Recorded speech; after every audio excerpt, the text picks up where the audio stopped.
കാണികളായി മാത്രം ഇരിക്കേണ്ടവരല്ല നമ്മൾ. രംഗത്തിലുള്ള പടക്കൊപ്പ് നമുക്കുണ്ട് എന്ന് വിളിച്ചു പറയുകയാണ് കണ്ണൂരിൽ നിന്നും കുറച്ച് ചെറുപ്പക്കാർ. കണ്ണൂർ പാപ്പിനിശ്ശേരി സ്വദേശികളായ യുവാക്കളാണ് ഇത്തരമൊരു ആശയവുമായി എത്തുന്നത്. റഫ്നാസ് റാഷി സംഗീതം വേണ്ടി ആരംഭിക്കുന്ന ആൽബം സംവിധാനം ചെയ്തിരിക്കുന്നത് ബന്ധുകൂടിയായ ഋഷിക്കാണ്. ഇന്ത്യ ഒരു കാലത്ത് യോഗ്യത നേടിയ ടീമാണ്.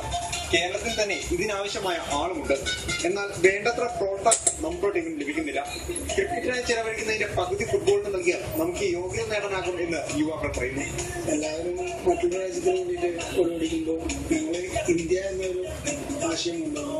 ഇന്ത്യൻ ഫുട്ബോളിനെ എല്ലാവരും മറന്നിരിക്കുകയാണ്. അതിനെ ഓർമ്മിക്കാൻ കൂടി ഒരു ആൽബത്തിലൂടെ ഞങ്ങൾക്ക് പറ്റുമെന്ന് തോന്നി. ഇന്നും നമ്മുടെ ഇടയിൽ ഫുട്ബോൾ എന്ന ആവേശം വാനോളമുള്ളവരാണ് ഇന്ത്യക്കാർ. രാജ്യത്തുടനീളം മറ്റുള്ളവരുടെ പതാക നാട്ടുന്നത് മാറ്റി ഇന്ത്യൻ പതാക ഉയരുന്ന കാലം വിദൂരമല്ല എന്ന പ്രതീക്ഷയും ഇവർക്കുണ്ട്. അതുകൊണ്ട് തന്നെ ആൽബത്തിന് കംബാക്ക് ഇന്ത്യ എന്നാണ് പേരിട്ടിരിക്കുന്നത്.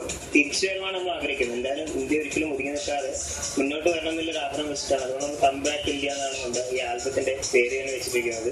സംഗീതത്തിലൂടെ ഇതിന് പ്രചോദനം നടത്തുകയാണ് ഇവർ. കേരളത്തിൽ വിറ്റിരിക്കുന്നതാണെങ്കിലും ആൽബം ഇംഗ്ലീഷിലാണ് ചിത്രീകരിച്ചിരിക്കുന്നത്. കണ്ണൂർ കേന്ദ്രീകരിച്ചാണ് ആൽബം പൂർണ്ണമായും ചിത്രീകരിക്കപ്പെട്ടത്. ഇന്ത്യ ലോകകപ്പ് യോഗ്യത നേടുന്നതാണ് പ്രമേയം. ആൽബം യൂട്യൂബിലും ലഭ്യമാണ്. രാജ്യത്തെ ഫുട്ബോൾ താരങ്ങളും ഇവരുടെ ആവേശത്തിന് പൂർണ്ണ പിന്തുണയാണ് നൽകിയത്. 2018 നടക്കുന്ന ലോകകപ്പിൽ നമ്മുടെ ഇന്ത്യൻ യോഗ്യത നേടുന്ന പ്രതീക്ഷയാണ് ഈ യുവാക്കൾ. മാതൃഭൂമി ന്യൂസ്, കണ്ണൂർ.